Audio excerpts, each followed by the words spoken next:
ഒരു പ്രൊഫഷനും ഒന്നിനേക്കാൾ വലുതോ ചെറുതോ അല്ല എന്ന് ഒന്നുകൂടി ഓർമ്മിപ്പിച്ചുകൊണ്ട് welcome back to another episode of പണി വരുന്ന വഴി. അവനവൻ കുരുക്കുന്ന കുരുക്കഴിച്ചെടുക്കുമ്പം കുലുമാൽ. അപ്പോൾ ഇന്നത്തെ എപ്പിസോഡ് ഞാൻ ഓൾറെഡി പറഞ്ഞ ഒരു 2 മണിക്കൂർ ഞാൻ ക്യാമറയുടെ മുമ്പിൽ സംസാരിച്ച് എല്ലാം കഴിഞ്ഞപ്പോഴാണ് മനസ്സിലായത് അത് റെക്കോർഡിംഗ് അല്ലായിരുന്നു എന്ന്. പക്ഷെ പറഞ്ഞിട്ട് എന്താ കാര്യം, ഏറ്റവും വിഷമം എന്താണെന്ന് വെച്ചാൽ ഇതിൻ്റെ പേര് തന്നെ ഞാൻ വളരെ ബുദ്ധിമുട്ടിയിട്ടാണ് പഠിച്ചത്. എന്തായാലും ഞാൻ മിക്കവാറും അവസാനം ഈ പ്രൊഫഷനിൽ എത്തും തോന്നുന്നുണ്ട്, ഇങ്ങനെ ഈ ഒരൊറ്റ പ്രൊഫഷൻ പറഞ്ഞു. സോ കൂടുതൽ പറഞ്ഞ് കൊളാക്കാതെ ഇന്ന് നമ്മൾ ഡിസ്കസ് ചെയ്യുന്ന പ്രൊഫഷൻ എന്താണെന്ന് വെച്ചാൽ ജെനറ്റിസിസ്റ്റ് എന്നുള്ളൊരു പ്രൊഫഷനാണ്. നിങ്ങളിൽ പലരും ഇപ്പോൾ കേൾക്കുന്ന പോലെ ഞാനും ഇപ്പോൾ കേട്ടിട്ടുള്ളൂ. എന്നാൽ കൂടി ഞാൻ കുറച്ച് കാര്യങ്ങളൊക്കെ ഇങ്ങനെ പഠിച്ചു വെച്ചിട്ടുണ്ട്. അപ്പോൾ എന്താ സംഭവം എന്ന് വെച്ചാൽ ഇതിൻ്റെ ഒരു ജോബ് റോള് കാര്യങ്ങൾ ഞാൻ പറഞ്ഞുതരാം. ഈ ജീൻസ്, DNA, നമ്മൾ ഇടുന്ന ജീൻസ് അല്ല നമ്മൾ ജനറ്റിക്കൽ ജീൻസ്, DNA, ഹെറിഡിറ്റി, ഇതിൻ്റെയൊക്കെ അണ്ടർസ്റ്റാൻഡിങ്, ഇതിൻ്റെ ഡിസോർഡേഴ്സ്, എവല്യൂഷൻസ്, ട്രേറ്റ്സ്, ഇതേപോലത്തെ കാര്യങ്ങളൊക്കെ പഠിക്കുന്ന ഒരു സംഭവമാണ് ജെനറ്റിസിസ്റ്റ് എന്ന് പറയുന്നത്. ഇവർ മെയിൻലി മെഡിസിൻ, ജനറിക് കൗൺസിലിംഗ്, പിന്നെ അഗ്രികൾച്ചറിൽ GMO ക്രോപ്സ്, പിന്നെ അതേപോലെ തന്നെ ഫോറൻസിക്കിൽ DNA ടെസ്റ്റിംഗ്, പിന്നെ അതേപോലെ റിസർച്ച് കാര്യങ്ങളൊക്കെയാണ് ഇവർ ചെയ്യുന്നത്. ഇവർ യൂസ് ചെയ്യുന്ന കുറച്ച് ടൂൾസ് എന്തൊക്കെയാണെന്ന് വെച്ചാൽ PCR, ജീൻ സീക്വൻസിങ്, പിന്നെ അതേപോലെ CRISPR, ജീൻ എഡിറ്റിംഗ്, ഇതൊക്കെ കാര്യങ്ങളാണ്. എനിക്ക് കാര്യമായിട്ട് അറിയില്ല, അറിയുന്നവരുണ്ടെങ്കിൽ പ്ലീസ് ഡു കമൻറ്റ്. ഓക്കെ. പിന്നെ ഇതിൻ്റെ നമ്മൾ ഗ്ലോബലി എത്ര ആൾക്കാർ ഈ ഒരു പ്രൊഫഷൻ ചൂസ് ചെയ്തിട്ടുണ്ട് അല്ലെങ്കിൽ ഇപ്പോൾ കറൻ്റ്ലി ഉണ്ട് എന്ന് നോക്കുകയാണെങ്കിൽ ഇന്ത്യയിൽ ഏകദേശം 3000 to 5000 ആൾക്കാരെ കറൻ്റ്ലി ഉള്ളൂ. ഗ്രോയിങ് ഫീൽഡാണ് ഡ്യൂ ടു ബയോടെക് ബൂമും കാര്യങ്ങളൊക്കെ ഉള്ളതുകൊണ്ട്. ഗ്ലോബലി വേൾഡ് വൈഡ് എടുത്ത് നോക്കുകയാണെങ്കിൽ നമുക്ക് 50,000+ ആൾക്കാർ ഇപ്പോൾ കറൻ്റ്ലി ഈ ഒരു പ്രൊഫഷനിൽ കറൻ്റ്ലി ഉള്ളൂ. Mainly health care, research, biotech ഫേംസിലൊക്കെയാണ് ഇവർ വർക്ക് ചെയ്യുന്നത്. ഇനി നമുക്കിതിൻ്റെ മിനിമം എഡ്യൂക്കേഷണൽ റിക്വയർമെൻ്റ് എടുത്ത് നോക്കുകയാണെങ്കിൽ മിനിമം വേണ്ടത് BSc in genetics, biotechnology or biology ആണ് മിനിമം ആയിട്ട് വേണ്ടത്. ഇതിൻ്റെ ഹയർ സ്റ്റഡീസ് ഓപ്ഷൻ നോക്കുകയാണെങ്കിൽ MSc അല്ലെങ്കിൽ PhD in genetics, genomics or molecular biology ആണ് ഉള്ളത്. പിന്നെ ഇതിന് ഡിഫറെൻറ്റ് സ്പെഷ്യലൈസേഷൻസ് ഉണ്ട്. ഒന്ന് medical genetics for genetic consultation, അങ്ങനത്തെ കാര്യങ്ങൾക്ക്. പിന്നെ അഗ്രികൾച്ചറൽ ജെനറ്റിക്സ് ഉണ്ട് ഫോർ അഗ്രികൾച്ചറൽ ഇംപ്രൂവ്മെൻറ്റ്, അങ്ങനത്തെ കാര്യങ്ങൾക്ക്. പിന്നെ ഫോറൻസിക് ജെനറ്റിക്സ് ഉണ്ട് ഫോർ ക്രൈം ലാബ്സ്, അങ്ങനത്തെ കാര്യങ്ങളൊക്കെ. കുറച്ച് ക്രൈം പരിപാടികൾ, കുറച്ച് ത്രില്ലൊക്കെ വേണമെന്നുണ്ടെങ്കിൽ ഫോറൻസിക് ജെനറ്റിക്സ് എടുക്കാം, പഠിക്കാം. ഓക്കെ. പിന്നെ ഇത് പഠിക്കാൻ ഇന്ത്യയിലും പിന്നെ അതേപോലെ തന്നെ പുറത്തുള്ള ഏറ്റവും ബെസ്റ്റ് ഇൻസ്റ്റിറ്റ്യൂട്ട്സ് ഏതൊക്കെ നോക്കിയാൽ ഇന്ത്യയിലാണെങ്കിൽ യൂണിവേഴ്സിറ്റി ഓഫ് ഡൽഹിയിൽ MSc ജെനറ്റിക്സ് കൊണ്ടുള്ള കോഴ്സ് അവൈലബിൾ ആണ്. JNU ന്യൂഡൽഹിയിൽ ബയോടെക്നോളജി ആൻഡ് ജെനറ്റിക്സ് കൊണ്ടുള്ള കോഴ്സ് അവൈലബിൾ ആണ്. IISc ബാംഗ്ലൂരിൽ PhD ഇൻ ജെനറ്റിക്സ് എന്ന് പറഞ്ഞിട്ടുള്ള കോഴ്സും അവൈലബിൾ ആണ്. ഇത് ഇന്ത്യയിൽ ഏറ്റവും ബെസ്റ്റായിട്ട് പഠിക്കാൻ പറ്റിയ കോളേജസും യൂണിവേഴ്സിറ്റീസും ആണ്. വേൾഡ് വൈഡ് നോക്കുകയാണെങ്കിൽ ഹാർഡ്വേർഡ് യൂണിവേഴ്സിറ്റി USA മെഡിക്കൽ ജെനറ്റിക്സ് കൊണ്ടുള്ള കോഴ്സ് അവൈലബിൾ ആണ്.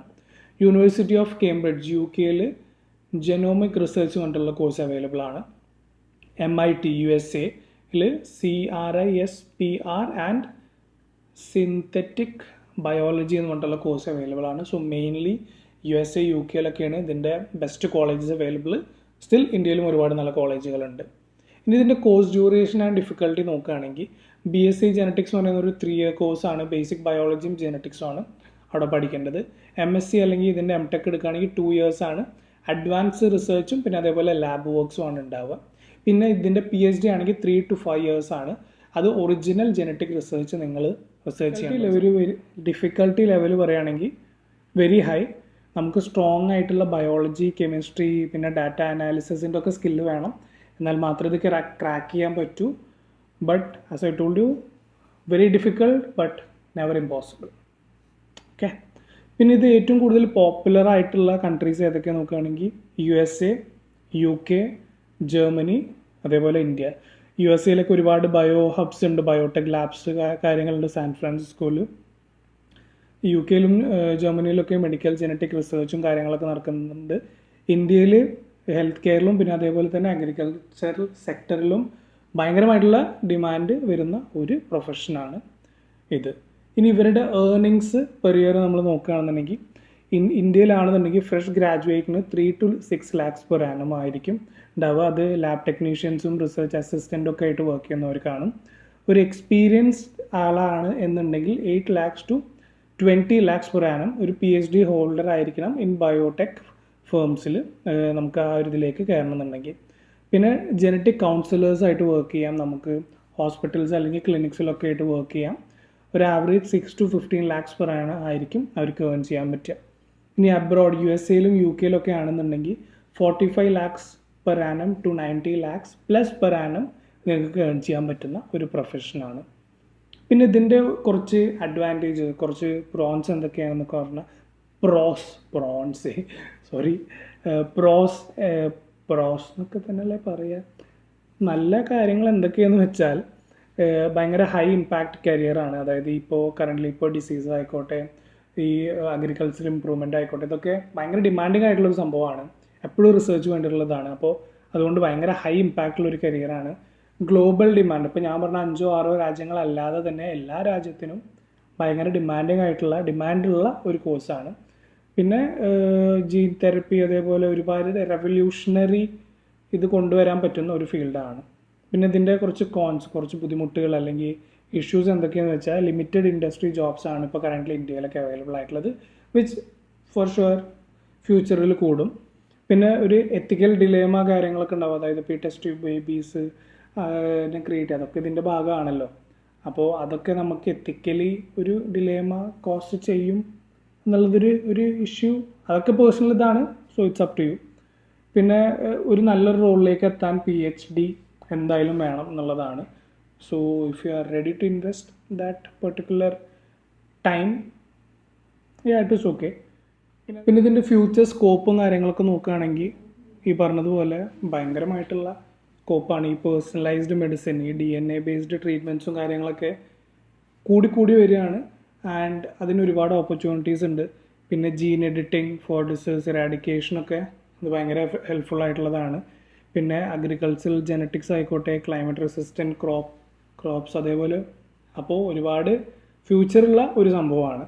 പിന്നെ ഇതിൽ നിങ്ങൾക്ക് സ്കിൽ അപ്ഗ്രേഡ് ചെയ്യണം എന്നുണ്ടെങ്കിൽ അതിനുള്ള ഓപ്ഷനാണ് bio informatics, Python, R or DNA analysis. ഇതൊക്കെ പഠിച്ചാൽ നിങ്ങൾക്ക് ഇതിൻ്റെ സ്കിൽ അപ്ഗ്രേഡ് ചെയ്യാം. പിന്നെ അതേപോലെ തന്നെ ജനറ്റിക് കൗൺസിലിംഗ്, ഈ ക്ലിനിക്കൽ റോളിന് വേണ്ടിയിട്ട് ജനറ്റിക് കൗൺസിലിംഗ് എന്നുള്ള ഇതിൻ്റെ ഒരു സർട്ടിഫിക്കേഷൻ കൂടി നിങ്ങൾക്ക് എടുത്താൽ ഒന്നുകൂടി ആഡഡ് അഡ്വാൻറ്റേജ് ആണ്, സ്കിൽ അപ്ഗ്രേഡേഷൻ ആണ്. സോ ഈ ഒരു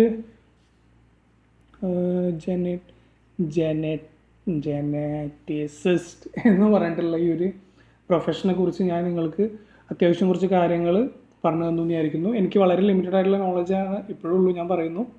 ഒരു സമ്മറിയാണ് നിങ്ങളോട് പറയുന്നത്. അപ്പോൾ നിങ്ങൾക്ക് അറിയാവുന്ന ജെനറ്റിസിസ്റ്റോ കാര്യങ്ങളോ ഉണ്ടെന്നുണ്ടെങ്കിൽ അവരെ മെൻഷൻ ചെയ്യുക.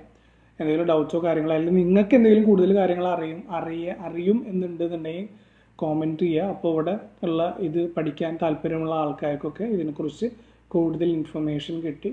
It will be helpful for them. So until next time, see ya.